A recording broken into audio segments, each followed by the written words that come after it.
Okay, if I asked you, name a major American philosopher from the last century, who comes to mind? Probably, Dewey, maybe William James, some pragmatists, right? Sure, those are the usual suspects. Maybe some logicians, too. Exactly. But what about the guy who arguably did more than anyone to bring philosophy, real philosophy, to the general public? Co-edited the great books, wrote, what, over 60 books himself? You have to be talking about Mortimer J. Adler. And he's such a fascinating figure, a real paradox in intellectual history.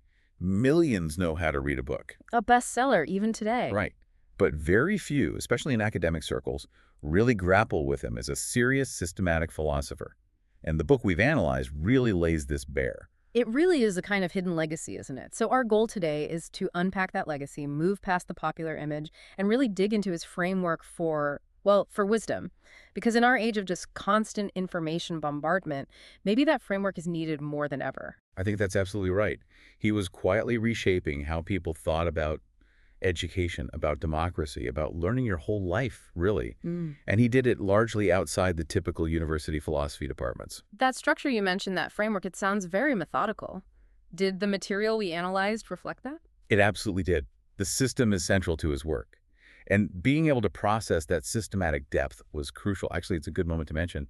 You are experiencing a unique two-voice AI conversation powered by Google's NotebookLM for deeper, more dynamic book analysis. Great. Okay, so let's get into why he was overlooked by the academics. You said public philosopher. Was it just that he wasn't using dense enough language, or was his whole aim different?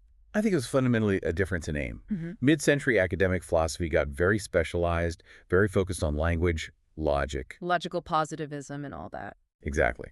Adler, though, he was all about synthesis. He wanted to make systematic contributions, yes, but to epistemology, the theory of knowing things, and to ethics in ways that people could actually use. He genuinely believed philosophy was everyone's business. Not just for the professionals in the ivory tower? Right. Not a niche discipline. So that's the first big point from the book then, this universal accessibility. He wasn't just simplifying. He was building frameworks that kept the intellectual rigor, but made complex ideas reachable. Precisely. And linked to that is the second point, his focus on practical wisdom. It wasn't just theory for theory's sake. He designed these systematic ways to turn philosophical insights into actual guidance. How do you learn better? How do you participate in democracy more thoughtfully? So he's asking not just what is justice, but how can you act justly based on a solid understanding? Exactly. And the third piece that really stands out, especially for American thought, is his skill in bridge building. He took ideas from Aristotle, ancient wisdom, and connected them directly to the challenges of 20th century America. Showing how ideas about living well in the Greek polis were still relevant for modern democratic life. Yes, demonstrating that those fundamental questions don't really change, even if the context does. Now, I can see how critics might jump on that. Does making it so practical, so systematic, risk turning it into, well, almost like a self-help guide instead of philosophy? A bit too rigid. That's the pushback you sometimes hear. Did the system constrain thought? But Adler, I think, would argue the opposite. He'd say the structure enables clear thinking. It provides the rails. Okay, so the structure isn't a cage, it's a scaffold. That's a good way to put it.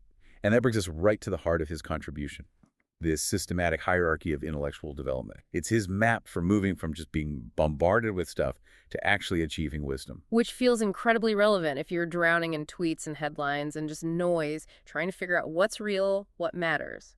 Adler offered a structured path. Let's walk through those 6 steps.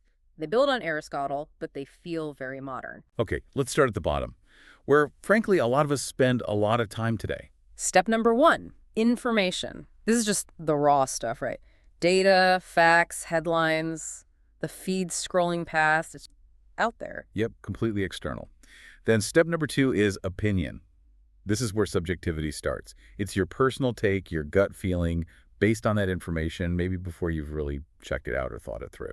And the internet is an absolute factory for both information and opinion, constantly churning them out. Infinitely. So the critical move is getting to step 3. How did Adler say we make that jump? Is it just fact check everything, or is it more systematic? It's systematic filtering and, crucially, organizing. Step number 3 is knowledge. This isn't just opinion anymore. It's an organized, verified understanding of reality. You've moved past just feeling something is true to having reasons, evidence. It takes discipline. Okay, knowledge is verified, organized facts. How's that different from step 4 then? Understanding. That distinction can feel a bit fuzzy sometimes. It's a key distinction. Knowledge is knowing what is true.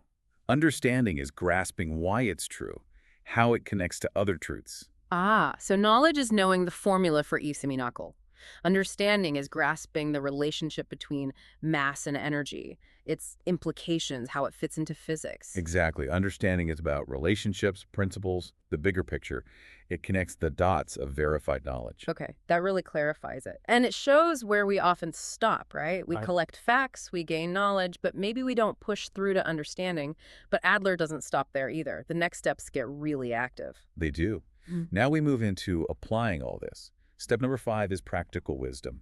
The Greeks called it phronesis or prudence. Right. This is taking that understanding, that grasp of principles, and using it to make good ethical decisions in your actual life. So this is where intellect meets morality in action, knowing what's right and then doing what's right based on that understanding. Precisely.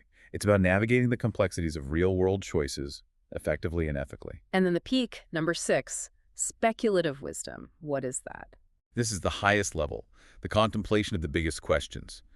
Ultimate truths, beauty, goodness, first principles. It's the pure philosophical pursuit, thinking about the fundamental nature of reality. Wow, okay. That's quite a journey from raw data to contemplating ultimate truths. It is. And what's also brilliant is how Adler added nuance even within this. He talked about first-order knowledge versus second-order knowledge. Okay, break that down. Sounds a bit technical. It sounds it, but it's crucial for learning how to learn. First-order knowledge is just knowing things about the world. Yeah. The sky is blue. This policy exists. Basic facts. Right. Second-order knowledge is knowing about your knowledge. It's metacognition. It's asking, how do I know the sky is blue? What constitutes blue? Is my perception reliable? How good is the evidence for this policy being effective? So it's thinking about your thinking process, evaluating your own understanding. Exactly. Adler was giving us the rules for how to think critically about our own knowledge claims. It requires self-awareness and, frankly, some quiet reflection. That emphasis on reflection and self-awareness seems like a good point to mention Mindful Moments, our YouTube channel. It offers AI book analysis, summaries, and critiques, really aiming to inspire that kind of reflection and rational thought. A perfect fit. Now, if we take this framework and look at Adler's concrete impact, especially in education, it's massive. The Paideia proposal, the Great Books movement, these weren't just reading lists. They were educational programs built entirely on this philosophical system. He was trying to structure education to help people climb that ladder, wasn't he? Using the great books as the training ground for developing understanding and practical wisdom. Absolutely. He saw liberal education, critical thinking, cultivating intellectual virtue. These weren't just nice extras, they were essential. And he explicitly linked this back to democracy, right? Taking Aristotle's ideas about virtue and applying them to modern citizenship. Yes, that connection is fundamental. For Adler, democracy requires intellectually virtuous citizens. You need the mental discipline to move past opinion, step 2, verify knowledge, step 3, seek understanding, step 4, and apply practical wisdom, step 5, just to be an informed voter, let alone participate effectively in civic life. That really elevates the idea of citizenship. It's not just voting, it's an ongoing intellectual and moral practice grounded in this philosophical discipline. Which is why, as the book argues, we should see works like 6 Great Ideas or 10 Philosophical Mistakes, not just as helpful guides, but as parts of his larger systematic philosophy. They demonstrate the steps in action. Okay, so how does this land today? Why is the system developed decades ago particularly relevant now? Well, think about our current environment.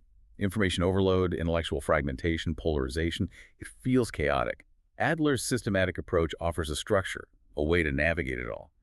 His focus on practical wisdom gives us tools for thinking through the incredibly complex ethical and political issues we face. It's like he built an operating system for the mind, designed to turn the chaos of data into usable wisdom. That's a great analogy. We're drowning in data, starving for wisdom. Adler provides a method. So the big takeaway here is that Adler wasn't just an educator or a popularizer. He was a serious philosophical thinker offering a distinctly American approach to age-old questions about knowledge and living well. He democratized the philosophical process itself. He really did. He showed that serious thinking isn't exclusive territory. You just need a good map, and he tried to provide one. Which leads to a really challenging question for anyone listening. reflecting on that six-step hierarchy. Where are you right now on most issues? Are you hovering around information and opinion? Or are you actively working to build knowledge, deepen understanding, and apply practical wisdom? What steps are you taking to move up that ladder to turn all the noise into something meaningful? That's the challenge Adler leaves us with, a really powerful one. If you want to explore Mortimer J. Adler's ideas and the systematic framework in more detail, click the link on screen for the in-depth book summary. Subscribe, share, purchase via link, and think rationally. See the many genre-based book podcasts at Mindful Moments. Nourish your mind on the go.